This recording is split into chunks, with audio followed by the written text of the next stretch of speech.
السلام علیکم ورحمۃ اللہ وبرکاتہ. اعوذ باللہ السمیع العلیم من الشیطان الرجیم من حمزہ ونفخہ ونفثہ. بسم اللہ الرحمن الرحیم. رب اشرح لی صدری ویسر لی امری واحلل عقدۃ من لسانی یفقہوا قولی. رب زدنی علما. سبحانک لا علم لنا الا ما علمتنا انک انت العلیم الحکیم. انشاءاللہ نن به سورہ اعراف آیت نمبر 200 نمبر بوایو. الله تعالی دې ماته د دې وینا حق ادا کولو توفیق راکړي. الله دې موږ تاسو ټول قرآن کریم باندې پوهې کړي. الله تعالی دې عمل کولو توفیق موږ ته راکړي او الله دې رضا باعث دې جوړ شي. الله دې موږ هرې ګناه نه هرې خطا نه بچ وساتي او الله دې موږ ګناهونه معاف کړي. آمین ثم آمین. وروستنی آیت نمبر 199 نه د داعی صفتونه دي او ډیر اهم دي، ځانم په پویول پکار دي. پرون آیت کې الله تعالی درې خبرې موږ ته ښودلې وي. یو دا چې تاسو به معافي کوئ، دویم دا چې د نیکۍ به حکم کوئ، دریم دا چې جاهلانو نه به مخ اړوئ، جاهلانو سره به خپل وخت نه ضایع کوئ.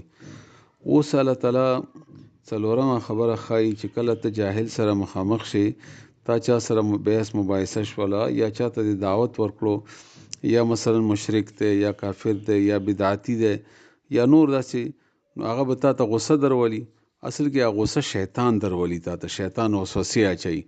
نو په داسې وخت کې و بیا ته څه کوي؟ نو الله فرمایي و اما او اگر کا ینزغنک راپاروي تا یا وسوسه درواچي تا ته من الشیطان د شیطان طرف نه نزغن څه وسوسه، ځکه چې هغه تا ته خبره کوي یا بده کوي یا سپکه کوي، کنزل کوي، خیرې کوي، نو انسان ته غصه راځي. نو غصې کې باید انسان عقل هغه کار خو نه کوي کنه چې کم کول پکار دي. نو ته خو به غصه نه کوي. نو چې غصه نه کوي نو علاج الله تعالی ښودلی دی چې علاج به بیا څه وي؟ نو فاستعذ بالله، ته به بیا الله نه الله ذریعه سره پناه وغواړي د شیطان نه. شیطان نه به پناه وغواړي په الله باندې، یعنی اعوذ بالله من الشیطان الرجیم به وایي. ته به غصه نه کوي، ته به غصې کې بدل نه ورکوي، ځکه چې دې نه یو خو جګړه جوړېږي او جګړه بیا کار کې رکاوټ جوړېږي. نو تا خو دلته کار ډېر اهم دی، جګړه خو نه ده اهمه. یا که هغه ته ووهې یا هغه ته را لاندې کې یا په بحث مباحثې کې را لاندې کې، نو دا خو کامیابي نه ده. کامیابي خو تا دعوت ورکول دي، اصل کار خو تا داعی دی، الله طرف ته رابلل دي. ستا کار غصه کول نه دي. اگر که بعضې ځایونو کې غصه یا بدل جایز دی، خو کار باندې اثر پرېوځي بیا، نو ته به په خپل کار باندې اثر نه غورځوي، بلکې هغه وخت کې به ته الله تعالی ذریعه سره شیطان نه پناه وغواړي چې الله ما د شیطان نه بچ کا. او طریقه یې الله تعالی او رسول الله صلی الله علیه وسلم ته ښودلې ده. یو سړی یو وارې غصه و، رسول الله صلی الله علیه وسلم ملګرو ته وفرمایل چې ما ته داسې یوه کلمه معلومه ده چې که دا سړی ووایي د غصه به ختمه شي، او هغه کلمه دا ده چې اعوذ بالله من الشیطان الرجیم.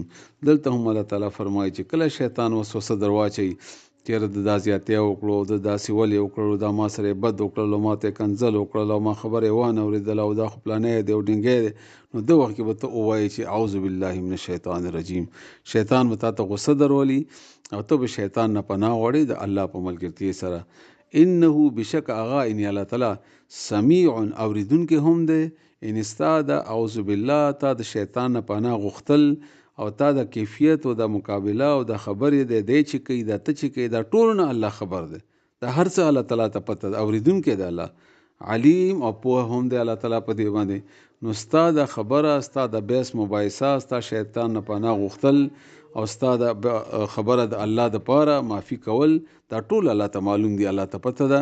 موږ اکثر ذهن کې دا خبره بیا نه راځي چې کنې د الله تعالی چېرته اوري نه، یا الله تعالی ته به چېرته سپیشل څه مخصوص غوندې دغه کوي نه. الله هر وخت اوري، هر وخت پوه دی. دا ټوله خبره الله تعالی ته سپاره بیا.